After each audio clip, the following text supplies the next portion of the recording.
Mayong hapon Negros, in special coverage ang Digicast Negros angot sa halit na gindalasang bagyo nga Tino diri sa isla sang Negros. Sugod kita sa Canlaon City, naglabot na sa 16 tanan ang patay. 11 ang tubtub sa karon, ginapangita sa gihapon matapos mag-igo ang bagyo nga Tino diri sa isla sang Negros. Mabudlay ang pagpadulong sa Canlaon City pero karon sarang na masulod ang syudad. Amo sini ang sitwasyon sang highway sa Canlaon City. Isa lang ka lane ang sarang maagyan sa karon sa mga motorista. Ang isa ka lane may nagatinumpok nga mga bato. Ang iban diri do parehas kadalagko sang mga salakyan. May mga lunang kag puno sang kahoy sa igad sang dalan. May mga salakyan nga nahalid bisan diin. Ini matapos nga mag-awas ang tubig sa suba sang ginbalabagan sa mga dalagko nga puno sang kahoy nga naanod halin sa bulkan Canlaon. Gani ang mga bato kag ang mga tubig nagrekta sa mga pamalay, mga commercial establishments, pati na sa dalanon. Sa video nga kuha ni Jerry Delubio, makita nga daw nangindagat na ang dalan sa may bus terminal. Mabaskog ang daludo sang tubig, gani nagtaklas na sila sa kisame sang building. Matapos ang baha, napulo ka mga bus ang nalubong sa lunang. May mga salakyan pa sang gobyerno nga nadala sa kag may nagaalis nga baho sang patay. Sa unahan sang bus station, ang balay nanday Sarah Jane Diaz. Si Sarah Jane nakaluwas kaupo ni duha ka mga menor de edad nga mga anak pero ang 8 ka miyembro sang iya nga pamilya nagkalamatay kay ginsulod sang baha kag bato ang ila nga balay. Ang bangkay sang iya nga mister nasapwa na sa banwa sang Moises Padilla. Ang Canlaon City ginpaidalom na sa state of calamity sa karon. Dako ang kinahanglan nga bulig sang syudad para matinluan ang dalanon gikan sa mga lunang, mga bato kag kahoy. Kun halin Bacolod City, makakadto na sa Canlaon via Don Salvador Benedicto, San Carlos City via Valle Hermoso, lusot sa Canlaon City. Amin ako sir, lang ko. Naanod ko, pagbangon ako, natalasin kami kadlaw pagid ko, ay damgo, may pagmingit ako, wala na, ang tubig, taas pa sa ako. Ay naanod mo ko sa Nabaw. Naanod ka na sa Nabaw? Sagwa na sa balay? Diin ka na dampi? Layo na. Ang balay niyo wala na? Wala na. Ang mga upod mo sa balay wala naman? Oo, hindi na ako sila makitaan. Pila ka mo kabilog sa balay? Siya. Ikaw ay kasam? Ako. 8 sila? Patay?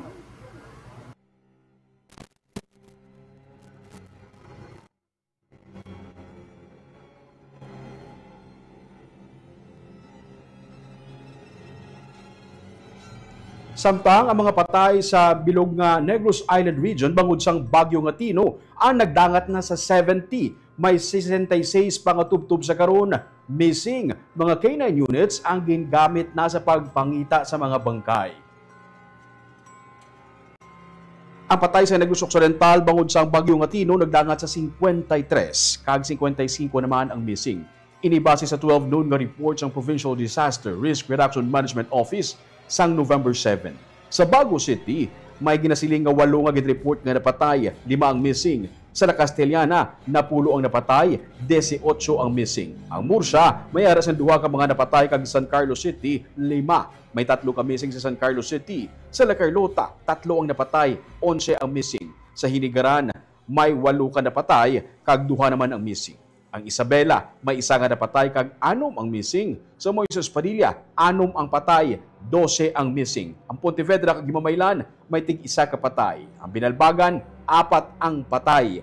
Ang Negros Oriental, may 17 ka patay, 16 diri gikan sa Canlaon City kag 1 naman sa Valle Hermoso. Ang Canlaon City may 11 pa nga missing tubtub sa karon. Suno kay Irene Bel Plutenia, ang pamuno sa PDRRMO Negros Occidental, nagamit na sa K9 units ang La Castellana kag La Carlota sa search and retrieval operation sini.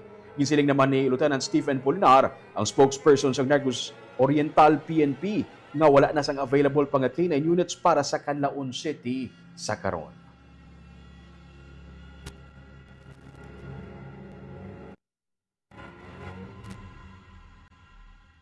Kadto naman kita sa La Carlota City. Ang punong barangay sa karon sa barangay RSB sa La Carlota ang nag-aapela sang bulig gikan sa publiko. Kay man, bilog nga barangay gin-evacuate. Ang masako nga dalan sadto sa barangay Roberto S. Benedicto sa La Carlota City amo na ni subong ang sitwasyon. Ang karsada natabunan sa mga puno sang kahoy, sang duta, salakyan, tricycle, motorsiklo, pati na ambulansya. Sa guwa sang barangay, nagahalid bisan diin lang ang mga salakyan.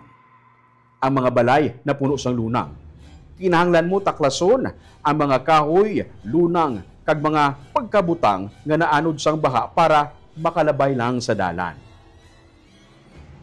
Ang ini nga ambulansya kung tani, mag-rescue sa mga PWD kag senior citizens nga natrap sa baha gani o kung ang ini nga ambulansya mag-rescue kung tani isang PWD kag senior citizens pero natrap sa baha gani ang mga sakay sini gin-rescue na lang. Suno kay punong barangay Socrates Martin Guba, pensar anay nila natapos na ang bagyo matapos ang baskog nga hangin.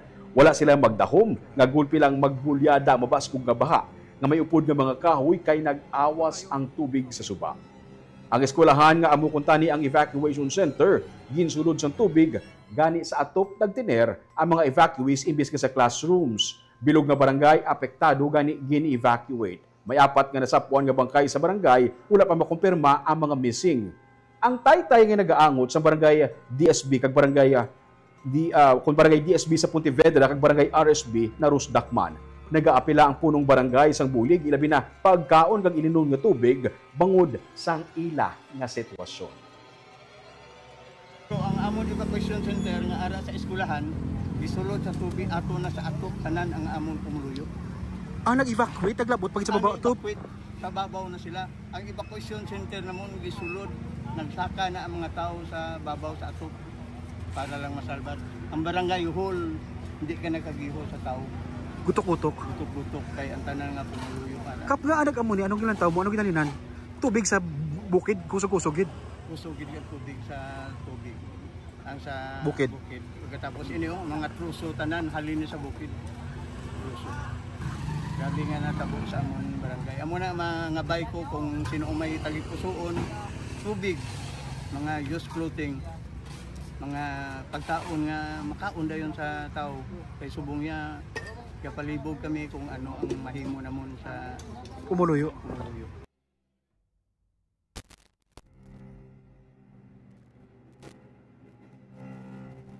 Kadto naman kita sa Banwas ng Binalbagan. Pinagi sa bulig sang isa ka vlogger, pamilya nga nagapangita sang ilang missing nga himata, nakit-an gid man ang iya nga bangkay sa sulod sang kampo.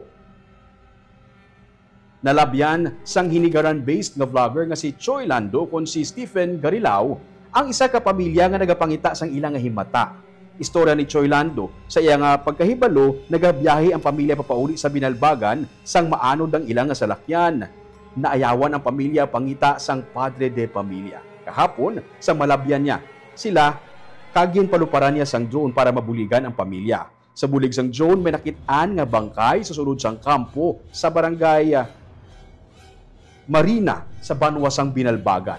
Ang misis ang napatay ang naghilibion sa makit-an na bangkay kag nakumpirma nga iya ini nga mister.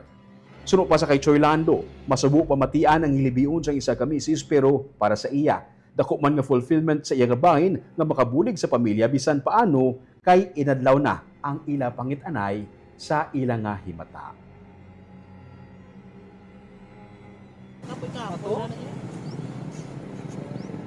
Ari lang ho. Ari sa lang ho. Siya lang ho. Ara ho, nakablo. Siya na Joy. Ara. Siya na stripe na blue. Siya na. Siya gina sa riya bayo. Ya gina yo. Ano nila nang? Bana ko sa sunay. Siya gina. Mapit diya mo sa video ko. They confirm? Confirm na. Karing nakakahulak. Parang tala nga makuha lang sa.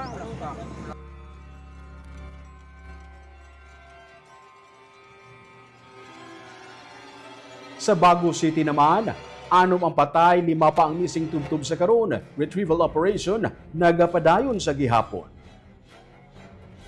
Wala makaluwas ang Maragandang Bridge sa Barangay Binubuhan, Bago City, gikan sa Bagyo nga Tino. Ang taytay nga yara sa tunga sang Barangay Ilihan kag Barangay Maaw sa Bago City, Negros Occidental, ang naguba bangod sa mabaskog nga baha.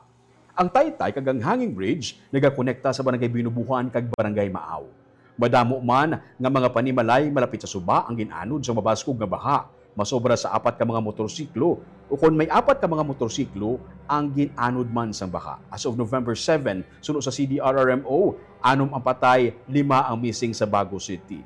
Sa pinakauliman nilang record, 4,279 ka pamilya o kung 14,547 ka mga individual ang apektado sang bagyo. Sa karon, parayon ng retrieval operation sa mga katapo sang kapulisan kag CDRRMO sa area.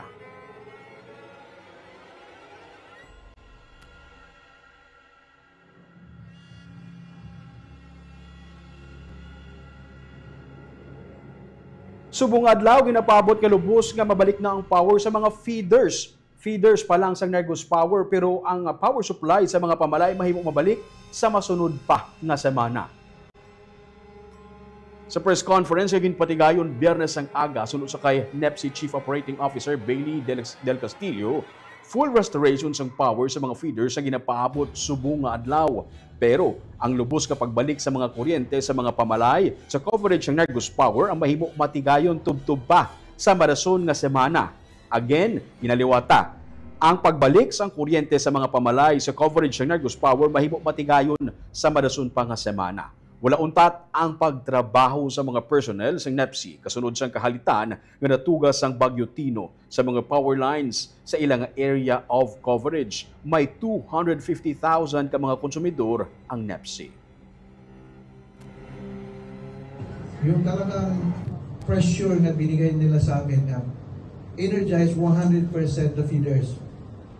So baka na misinterpret lang.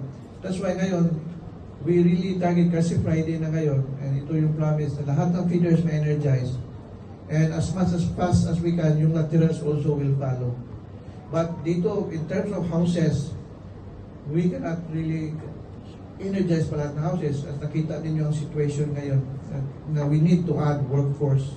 That's why nagpatulong tayo sa mga barangay na bilisan natin yung clearing.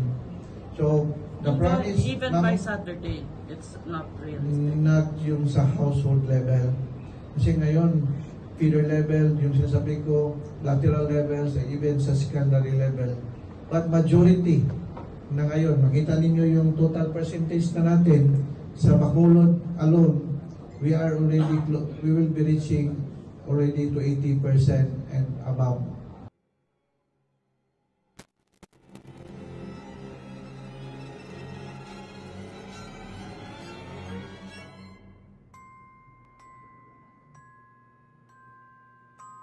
Samtang ang kahalitan naman nga gindala sang Bagyo nga Tinyo sa mga pananom diri sa Negros Occidental nagdangat sa 35 million pesos.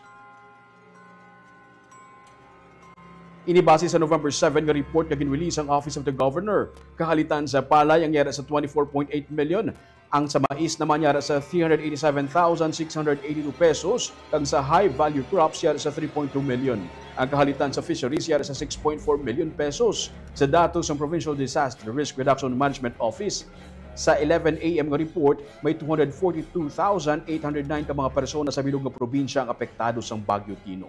May 90,770 ang nagapabilin sa evacuation centers. Yara naman sa 32,004 sa guwa sang evacuation center. Patag ni Irene Bel Plotenia, ang pamuno sang PDRRM Negros Occidental, ang mga nagapabilin sa evacuation centers mahimo nga wala pa sang pulian nga balay bangod nagkalaguba ini. O kung mahimo man, wala sila gitugutan anay sang ilang mga LGU magbalik sa ilang mga pulian bangod man sa ginapabot pagid nga Bagyo Uwan.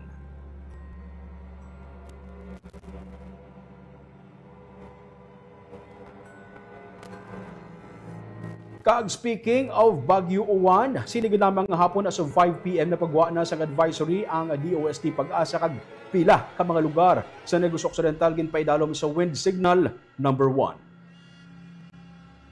As of 5 p.m. ginpaidalom sa wind signal number 1 o kung tropical cyclone wind signal number 1 ang ini nga mga lugar sa Negros bangod sang Tropical Storm 1 Escalante City, Tuboso, Sagay City, Cadiz City, Calatrava, kag Manapla. Ginpa-activate ang mga Emergency Operations Center kasubong man ang disaster online reporting kag monitoring systems para sa ginapaabot nga bagyo nga mayara sang international name nga Fungwong. Ining may maximum sustained winds nga malapit sa sentro kag may pangmadlos nga 125 kilometers per hour. Base sa current track forecast, ang tropical cyclone nga ginapaabot magasulod sa Philippine Area of Responsibility karon sa gabi ukod buwas sa kaagahon. Ini pagatawgon nga uwan ginapaabot kay iniya magalandfall sa southern portion sang Isabela o kon northern portion sang Aurora sa Domingo sang gabi o kon kaagahon sang Lunes. Nalakip ang Negros Island region sa mga listahan nga ginpa-activate ang EOC kag disaster online reporting ang monitoring system angot sa ginapaabot nga bagyo.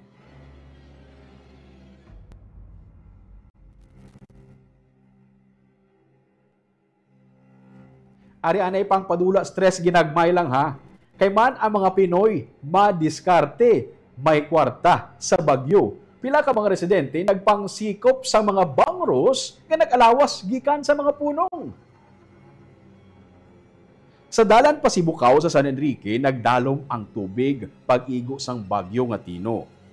Bisa nagabinaha, nagwa ining mga pumuluyo. May mga bit-bit sila nga net kagin plastar ini sa higad sang dalan. Ginsikop nila kutob sa mga bangros nga nagalabay diri tugas ang pag-awas sang mga punong sa likod sang ilang mga balay. Makitaan pang inang babae nga may bit-bit gid nga bangros. Kung pabayaan mo lang kuno abi, bato pa lang man ang ini nga mga bangros sa baybay o kung sa diin pa nga mga lugar. Gani gin pakamayo nila, nga lambatan nila kag pangdakpon ang iban ginbaligya ini sa tag. 100 ka pesos kada kilo. Ano dira? Amo na mama? Halin sa mga puno? Puno na arbison dali. Gawas. Tingala ko damo to nagabitbit labador sa piyak to kay. Awas kita na niya pulong de. Awas tanan. So pala niyo? Pilang kilo? 700. Lumikag may galing no. Dahil kanugo na be. Gani. Di na masaga nga tubig. Grabe, sa net na may kakakuha sa net? Oh, may ari di ka dala di ko kay galapaw na sa agi sa likod ng puno nga sa likod mo. Sadya. Ma'am, salamat ha.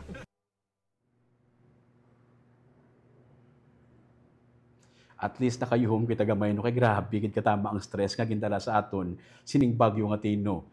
Kasagad sa ila nakapangita sila gihapon sang income sa piyak sang pagbinaha ag pagbagyo. Shout out anay sa aton nga mga live viewers subong hapon si Ma'am Jocelyn Loquero mayong gabi Negros team, keep safe everyone and to all. Si Mama hambali ni Ma'am Jocelyn kasakit makit-an amo ni nga nahitabo pero God has a better plan and let's have faith kuno hambal niya. Si Maricon Gamboa Hayashi, good evening Sir Ming, DJ Castegos sa tanan nga mga Negrosanon.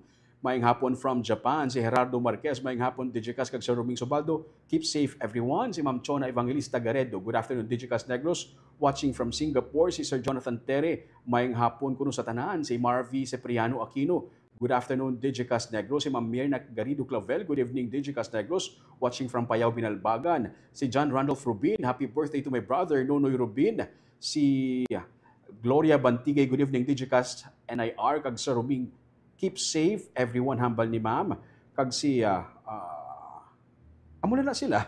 Kag syempre banantayan sa gihapon no sining nga weekend ang bagyo. Nakasulod na gid siya sa PAR subong nga hapon no kay may storm signal number 1 na kita sa Northern Negros. Banantayan ang iyang paglandfall although sa Luzon siya gina-expect nga magadala sang ulan ang ini nga bagyo. Gani keep safe everyone. Kag ini ang special coverage ng DJ Cas Negros angon sa halit sang bagyo nga Tino. Mayong hapon.